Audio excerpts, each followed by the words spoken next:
When I started project panning, it was about one thing, actually using the makeup that I had in my collection. I thought it would help me enjoy the makeup I had more, stop the endless buying cycle, and maybe help me declutter a little. But what I didn't expect were the lessons that project panning would teach me, not just about the makeup products, but about myself and about life. If you're someone who loves makeup and loves using what you have, or you're just kind of curious how I'm going to connect project panning to life lessons, then I think you're going to find something valuable in this video. First, let's address the elephant in the room. Yes, I have a cold. I don't feel terrible. I don't feel great, but I'm fine. It's just my voice sounds like this, and it's not like it's going to get better in the next day or two. So I just decided to sit down and film anyway and embrace the whole Lauren Bacall thing. And if you're too young to know who that is, I'll put a picture over here. If you're new to project panning, or maybe you just clicked on the video because of my stellar title and thumbnail combination, you had to see what it was all about. I'm going to start off by explaining what a project pan is and some of the vocabulary that I might be using or that you will hear if you're watching other project pans. If you're in the panning community, these terms are just second nature and we don't give it another thought. But if you're new, they can be a little confusing. At its most basic, a project pan is focusing on a product to use it to completion. For powder makeup products like blush, bronzer, highlight, eyeshadow palettes, anything that's in like a compact or a metal or plastic pan, when you start to use up the product, the pan at the bottom of the container will start to show through. Thus the name project pan. Sometimes the goal is just to hit pan, and that simply means where you see little bits of the pan just starting to peek through. And let me tell you, when you have gotten into panning, when that happens, it is a momentous occasion and you want to celebrate and tell everybody that you have new pan. I don't know why it's so exciting, but trust me, if you haven't done it, it really is. And if you hit pan in an eyeshadow, oh boy, is that exciting. This next concept is one where I struggle, and that is usage tracking. Now, for a personal project pan, this is completely optional, especially if your goal is to finish, because then it's either gone or it's not gone. But some people like to take pictures of their progress month to month, especially if you have a YouTube channel. It's a good idea to figure out a way to track that progress so that you can share it with your audience. Tracking is often done by number of uses, and this can just be writing the product down on a piece of paper and doing a tally mark every time you use it. It can also be done by weight or by taking pictures. Sometimes for things like eyeliners or lipsticks, you might need to draw a diagram on a piece of paper of where the top of the product is, and then each month you can mark where the new level is. It can all be done on paper, it can all be done electronically, or some combination of the two. Sometimes you might hear that somebody is doing a project 3 uses or a project 10 uses. Generally, these have different purposes. A project 3 uses is often used for a product that you don't know how you feel about it. You found it in the bottom of your drawer.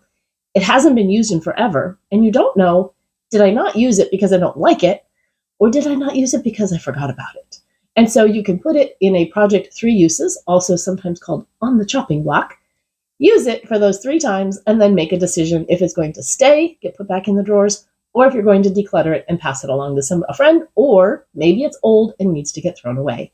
A project 10 uses, however, from what I can determine, is often used for a product that's either new or that you do like, but you just haven't used in a long time. And so you're going to commit to using it 10 times before it gets relegated to the back of the drawer again. This is often helpful for items that are brand new, or perhaps for an eyeshadow palette, where it isn't realistic that you're going to use it up anytime in the near future, but you want to get some good use out of it. Speaking of eyeshadow palettes, one other one that you might hear is no pan left behind. Now this can also work for face palettes, and the idea behind this one is that you're going to use every shade in this palette before you put it away and work on something else. You can also get fancy and combine a no pan left behind with a project X number of uses. So maybe you'll say, it's a no pan left behind and I have to use all of them 3 times before I put it away and move on.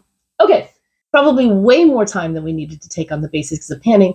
And by now you might be wondering, well, how long exactly does it take to use up a product? And maybe you're thinking, well, I have a lot of backups. Is there anything wrong with having backups of my favorite products? And how can a project pan teach you anything about life? It's just makeup. Well, come on and let's dive into some of the insights that I've gained from this year of project panning. And I think these are going to resonate with anyone, whether you're into makeup or just looking for ways to be more intentional about your life. I've divided these 8 lessons into 4 lessons about the products themselves and 4 lessons that I've learned about myself. The first product lesson is it takes a long time to use up a product, sometimes a really, really long time to use up a product.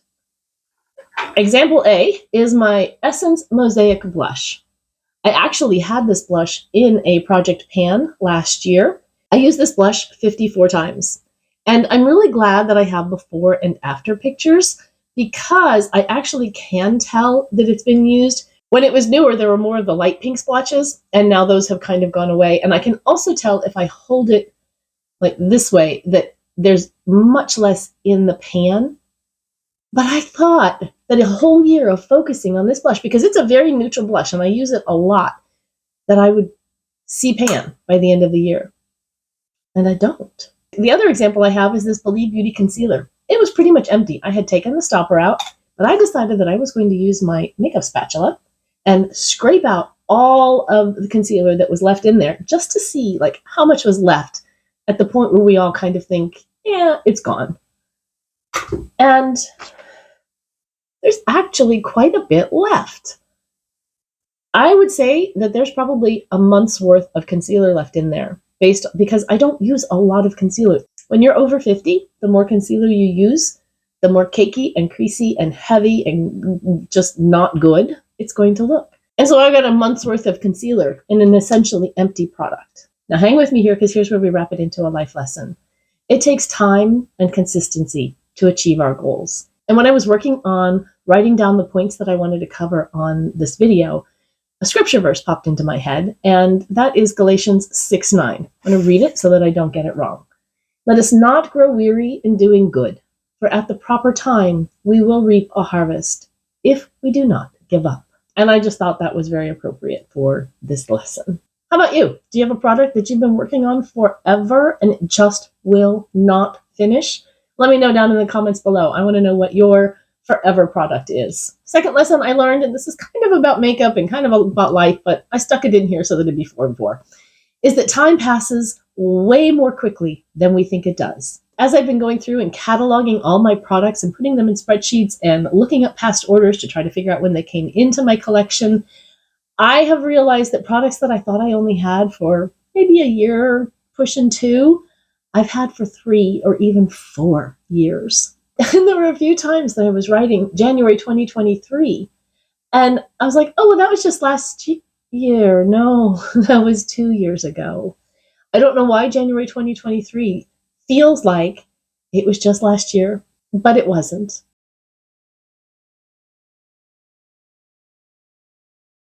The third thing I learned about makeup products is that backups are almost never needed. Because when it's almost gone, you still got like a month's worth of product in there. And that's plenty of time to get to the store and get another one. Now, I do have 2 exceptions here. One is if the item is limited edition or it's being discontinued. In that case, yes, you may want a backup so that when you run out of it, especially if it's like a holy grail favorite, you have that in backup.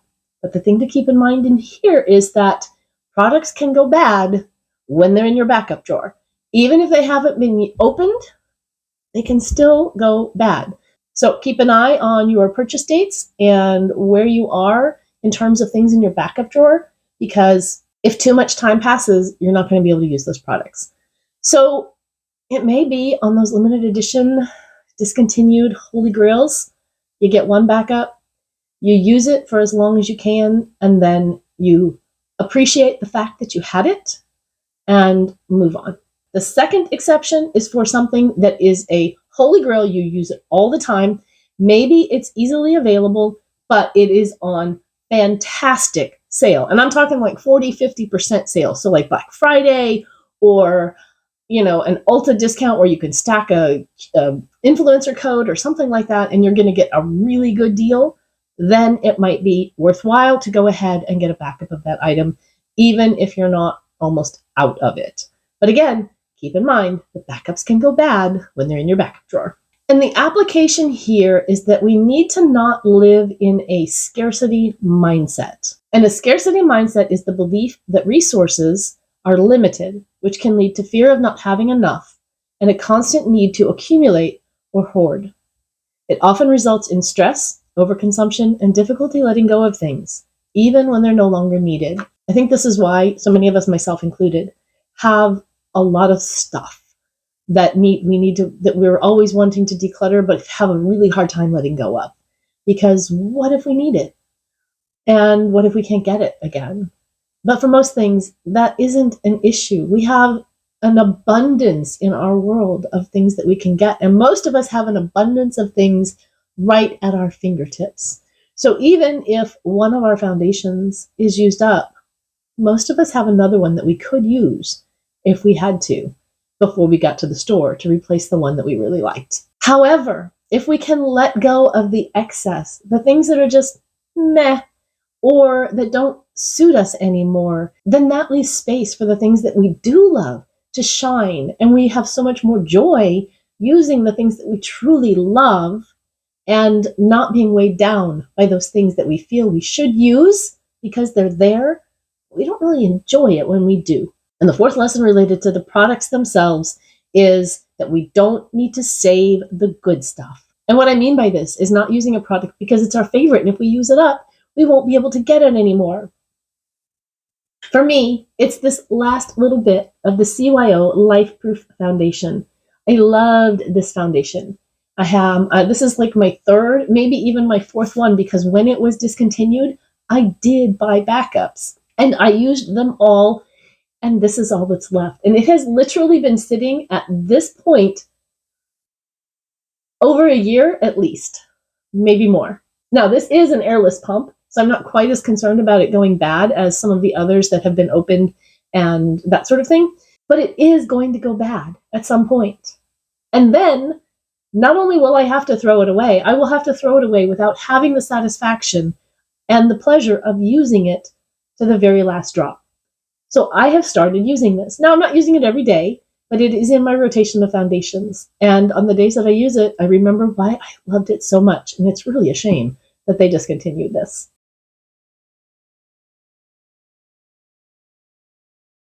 Before we move on to the 4 lessons that I learned about myself and about life in general, if you're enjoying this video, then I would ask that you would hit that like button. And if you are not subscribed, then please take a second and hit the subscribe button.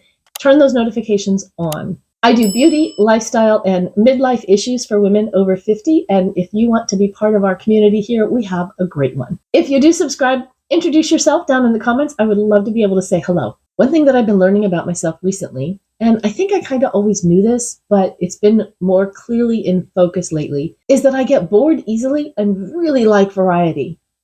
On the flip side of that, I can also tend to hyper-focus on one thing to the exclusion of all else. Stick with me here, and I'll explain why this is a problem and why variety may not be the spice of life, or at least your makeup inventory. So confession time, I have a lot of makeup. You might not have known that about me, but now you do. And I don't like to say that I have too much makeup, although I've been working on cataloging my blush inventory, and I may have to revise that statement with that one. And so because of that love of variety, I have found that it can lead me into excesses in some categories, like blush.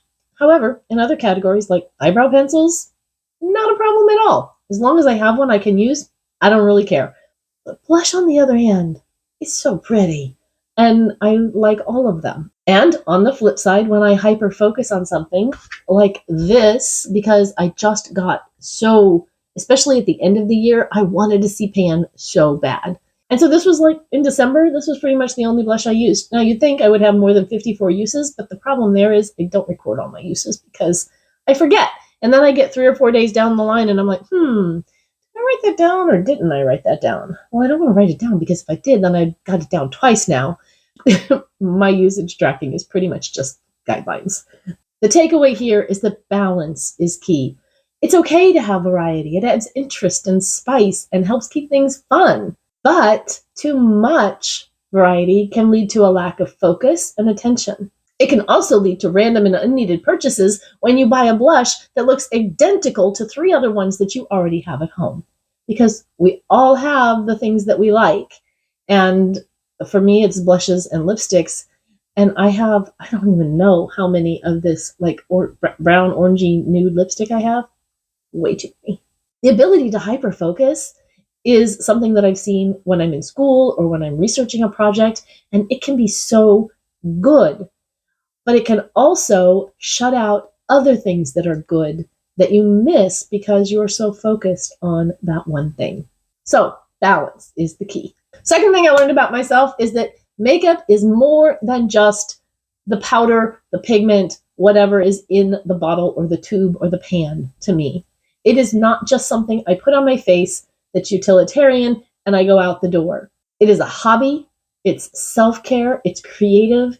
It's playing with texture and color, and it's intellectual. I mean, there's so much more to it for me than just putting something on my face and going to work. And like any hobby, it comes with stuff. If you are a seamstress, you have fabric and scissors and thread and notions and all that kind of stuff. And I'm not going to tell a seamstress that she has too much of that stuff. The difference is her stuff doesn't expire. Also, because it's a hobby, I like to experiment. I like to try new things and see and then compare, how does this one work compared to this one? What are the differences? What are the similarities? And then I like telling you guys about that kind of stuff. The problem is I tend to avoid things I don't like and I don't deal with them right away. And then the clutter builds up. This distracts from me being able to see what I really do use and love. And while it's sitting there waiting to be dealt with, it goes bad rather than me dealing with it right away, passing it along to someone who can use it and will love it and letting it be a blessing to them. So my goal for myself is when I try new products, I am going to make a decision on them. I think what I would really like to do with a lot of new products is to just sit with them for a week and use them for a week, make a decision. If I don't like them, pass them along immediately. And I think that that will help because my goal with my makeup collection, as I've talked about in my makeup collection videos, is to have an inventory, and I use collection and inventory interchangeably, by the way, that no matter what bin I reach into, what product I pull out, it is one that I like, that is the right shade for me, and that looks good on my skin. And that's my goal for 2025. This has broad applications to our life too, because there are often things that we don't want to deal with that aren't working for us anymore in our life, but we just kind of leave them there in the background because it's easier to do nothing than it is to deal with it. And that might be a routine that you're in, a schedule. It might be a job. It might be a relationship that has some things that need to be tended and dealt with. But letting it sit is probably not going to make it better. Do you have something in your life that's just not working for you anymore that you need to deal with, but you've been putting it off? Let me know and let's talk about it down in the comments. Third thing I learned is I am way more goal-driven than I realized. I kind of knew this about myself when I was younger, but in the busyness and bustle of raising kids and, I've had like gig jobs and side jobs and stuff like that to help with the household income and all of that. I just kind of feel like life was like a bulldozer, sometimes rolling over me, sometimes just pushing me along, and didn't really have many goals other than keeping my kids alive, getting them educated, that kind of thing. But this thing about like setting a usage goal and then making tick marks so that I can check it off and move it out, that motivates me to use my products. And posting videos about it gives me accountability. And when I have accountability, I'm much more likely to stay with a task. But the flip side of that is I can get way too enthusiastic and set unreasonable goals or goals that stretch too far into the future. And then I tend to get overwhelmed and I shut down and I don't do anything. So for me, what I've learned is that my goals need to be clear, reasonable, and a shorter term. And that thought leads into the last thing that I've learned about myself. And that is learning how my limitations, things that I thought I already understood, actually impact my ability to get things done in ways I didn't expect.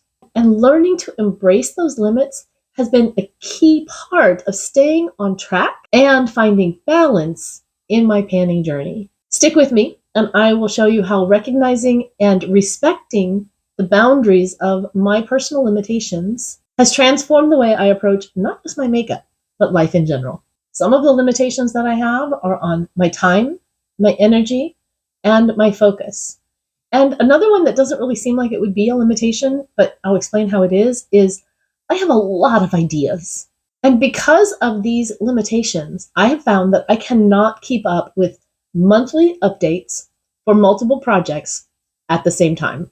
Sometimes the progress is slow and there's nothing to show, and it seems like, well, why would I even do a video? But then I promised that I would do a video, and so if there isn't a video, now I realize that nobody even notices. If I have told you that I'm going to update something and I don't do it until the following month, I'm probably the only one who knows. But I know because I don't like saying I'm going to do something and then not doing it. The other thing that happens is I get an idea and I want to film it. But I have this update video that is scheduled to go out this next week. And so I have to film that one instead. And so I make a list and I write down my ideas and I think, okay, after I get this one done, then I'll get back to this one. But the problem is by the time I get to that, then there's another one. And I have ideas that I've had in my book for a long time that I've never gotten to. And then when I have too many videos to film, we can go back to the limitation of my goals if they're too enthusiastic or too long term. And I tend to shut down and do nothing. You would think that having videos that you know you're going to do this video on this Friday, and this video on this Friday, and this video on this Friday, and this one on this Friday would make content planning easier and less stressful. It doesn't for me because my video time is not set. I can't say that I'm going to film every Monday, edit every Tuesday, and etc., etc. because I am still working part-time and I still have a child in the home that I want to be available to if she needs me for something or just wants to hang out. And then, oh yeah, let's go back to number one again. I get bored. So the application for me going forward into 2025 is that flexibility is going to be key for me. I need to recognize when a schedule or a format isn't working and be willing to change. If I said I was going to do a video every month, but it's not working, it's okay if I go every other month. If I start a project and I learn that I don't really like it, it's okay if I don't do it anymore. Sometimes it might just need to be modified or tweaked in order to make it suit me better. And that can go for something in your life as well. If something isn't working, look at it and see, can I make small changes that would allow me to continue to do this, especially if it's something that you have to do anyway? Can I make small changes that would make it work better and fit better in my life and be less stressful and less overwhelming for me? So the takeaway here is that I need to be flexible with my expectations and work within my boundaries and limitations so that I don't lose focus and give up. But instead, I'm able to keep my promises and work in a way that is sustainable, balanced, and enjoyable. So there you have it, 8 priceless lessons I've learned from a year of project panning. I've learned so much, not just about makeup, but about how to live more intentionally. And I hope this inspires you to find your own treasure wherever it may be. If you're thinking of starting a project pan, I hope these insights help you make the most of it. And if you've been on your own panning journey, I'd love to hear what you've learned from that process. If you've got extra time, be sure to check out my project panning playlist for extra tips, tricks, and inspiration. Remember that the treasure is found in the journey, not just the destination. Have a beautiful, blessed day. Bye-bye.